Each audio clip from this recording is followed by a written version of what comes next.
योजना है और सेंसस की नहीं है।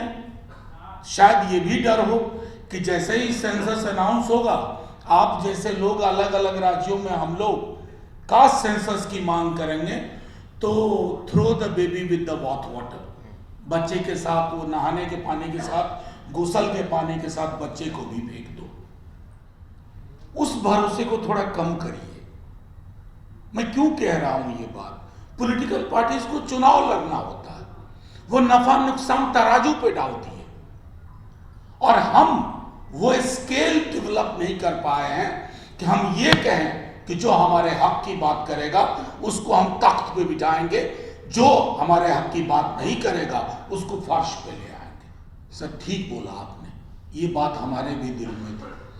जो बीजेपी के सदस्यों के दिल में वो बात है, वो तभी बाहर आएगी जब आपकी ताकत मजबूत होगी। अभी उनको लगता है कि उनकी राजनीति जिस धारा में चल रही है उसी धारा में धारा बदलिए।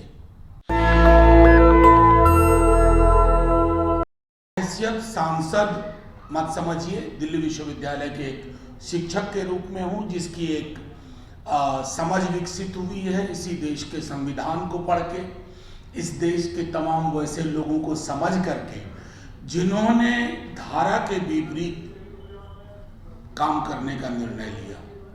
कोई भी मुल्क बनता संवरता धारा के साथ में नहीं है, धारा के विपरीत जाने से बढ़ता है। चाहे इतिहास देख लीजिए, वर्तमान देख लीजिए। आज होम मिनिस्टर साहब का रिस्पांस था पार्लियामेंट में, और पार्लियामेंट का एक उपकरण है, अलग अलग मंत्रालयों पे बातचीत होती है, तो गृह मंत्रालय पे बातचीत हुई और सेंसस पे काफ़ी बातचीत हुई। और सेंसस को लेकर के जब आज मैंने माननीय गृह मंत्री जी को सुना, तो मुझको उनकी बात से कतई नहीं लगा कि हाल के दिनों में सेंसस की कोई योजना है, और सेंसस की नहीं है। शायद ये भी डर हो कि जैसे ही सेंसस अनाउंस होगा, आप जैसे लोग अलग अलग राज्यों में हम लोग कास्ट सेंसस की मांग करेंगे, तो throw the baby with the bath water, बच्चे के साथ, वो नहाने के पानी के साथ, गुसल के पानी के साथ बच्चे को भी फेंक दो। कास्ट सेंसस क्यों चाहिए आप सब जानते हैं। अभी हाल में मैं एक महत्वपूर्ण शिक्षण संस्थान का नाम नहीं लूंगा, उसको एक बड़े शहर की नगर पालिका ने पशु गिनने का काम दिया।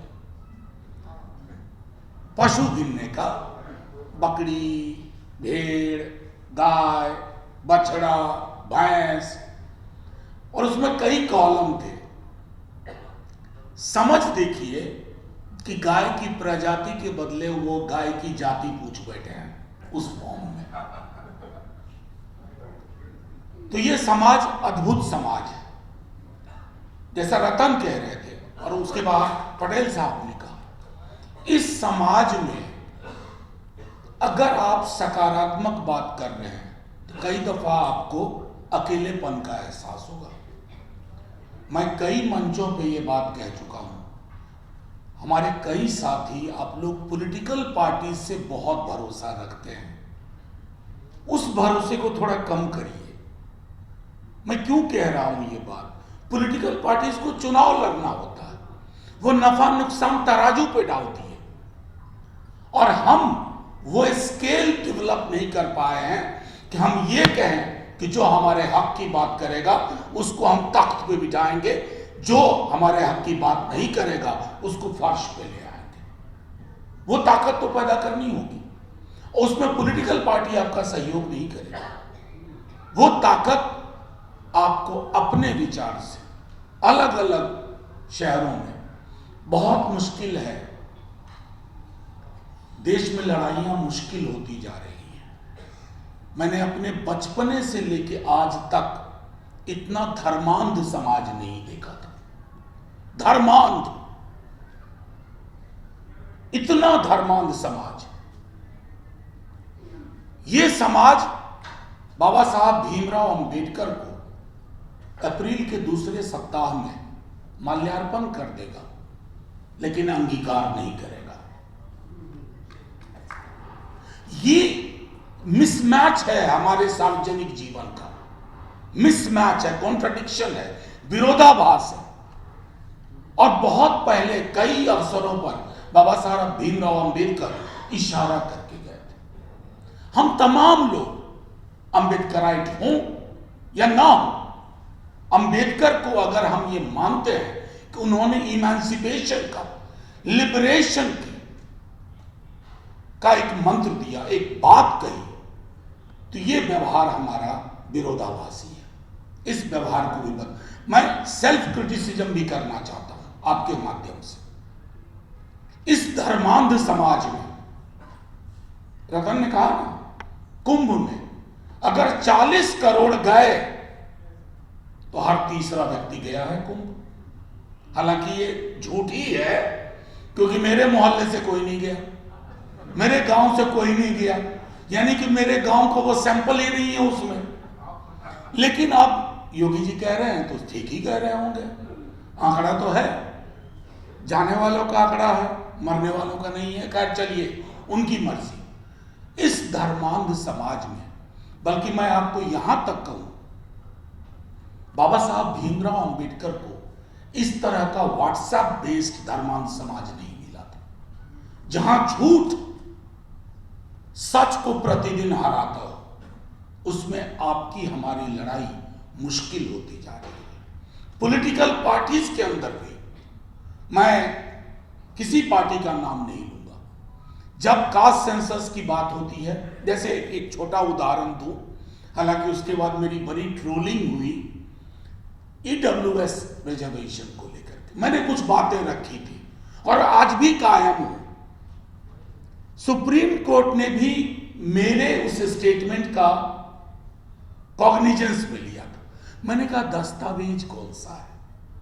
मंडल कमीशन आया तो आपके पास दस्तावेज था। इस केस में आपके पास कौन सा वो सर्वे, कौन सी वो स्टडी है, एथनोग्राफिक स्टडी हो, एंथ्रोपोलॉजिकल स्टडी हो, कौन सा है? कुछ भी नहीं। व्हाट्सएप फॉरवर्ड से एक पॉलिसी डिसीजन हुआ। चलिए, जुडिशियरी को भी हम सब जानते हैं, नकदी नहीं मिलती तब भी जानते थे, नकदी मिली तब भी जानते हैं। मैं सिर्फ इतना कहना चाहूंगा कि ऐसे माहौल में आपकी लड़ाई, सिविल सोसाइटी की लड़ाई बहुत महत्वपूर्ण है। पॉलिटिकल पार्टी साथ रहें तो लड़िए, ना साथ रहें तो लड़िए। ताकत पैदा होगी, ताकत बड़ों बड़ों को नीचे ले आती है ऊपर से। हम वो ताकत नहीं पैदा कर पा रहे हैं। इस धर्मांध समाज की जो चुनौतियां हैं, उस चुनौतियों के बरक्स हमारा काम सिर्फ ये नहीं है कि ये जो हिस्सेदारी के सवाल हैं, ये देखिए आज नहीं तो कल हल होने हैं, ये रुक नहीं पाएगा। मैं सुन रहा था कई लोगों को, और मैं कहूं, मुझे तो कभी कभी लगता है कि जिस दिन माननीय प्रधानमंत्री जी को इधर फायदा ज्यादा दिखा तो वही जाकर सबसे पहले घोषणा करेंगे, लेकिन उसके लिए भी वो ताकत तो पैदा करके उनको बताना है। अभी उनको ये लग रहा है कि मैं इसके बगैर भी बहुत पॉपुलर हूं, मुझे वोट मिल रहे हैं। वो कैटेगरीज में बताते हैं, दलितों में इतना वोट, पिछड़ों में इतना, अगड़े तो खैर इन कस्टडी ही हैं। तो वो जो सब सारा का सारा बताते हैं, उस मिथक को भी तोड़ना हमारी जिम्मेवारी है। और मैं इसलिए कह रहा हूं, जो बात छूट गई कि जब ईडब्ल्यूएस वाले रिजर्वेशन का मसला आया, उसके बाद कास्ट सेंसस का, बीजेपी के कई सांसद, सेंट्रल हॉल उस समय हुआ करती थी, कहते थे सर ठीक बोला आपने, ये बात हमारे भी दिल में थी। जो बीजेपी के सदस्यों के दिल में वो बात है, वो तभी बाहर आएगी जब आपकी ताकत मजबूत होगी। अभी उनको लगता है कि उनकी राजनीति जिस धारा में चल रही है, उसी धारा में धारा बदलिए। हम जैसे लोग आपके साथ हैं, हर मंच पे, राज्य के किसी कोने में, देश के किसी कोने में बुलाएंगे। तो इसलिए नहीं कि मैं बहुत बड़ा काम कर रहा हूं, मेरी समझ संविधान की है। मुझे बड़ा दुख होता है कि मेरा सरनेम देख करके कुछ लोग ट्रोल करते हैं और कहते हैं मनुस्मृति को जलाने की बात हो रही है, आप चुप हैं। मैंने कहा ये तो अच्छा को अपने आप से नहीं जला रहे हैं। मतलब देश को क्या बना दिया।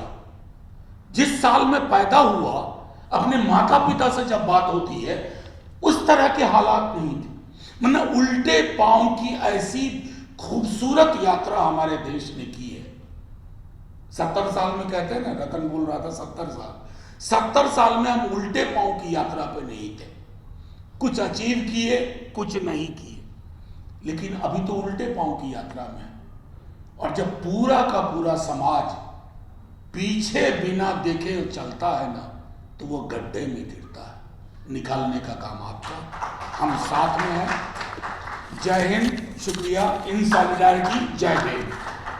नेशनल दस्तक की आपसे गुजारिश है कि अगर इसको बचाना चाहते हैं तो नेशनल दस्तक को सब्सक्राइब करने के लिए रेड कलर के सब्सक्राइब बटन को दबाएं, फिर बेल आइकन की घंटी दबाएं। नेशनल दस्तक को बचाने के लिए बहुत जरूरी है कि हर खबर को शेयर करें, लाइक करें, कमेंट जरूर करें।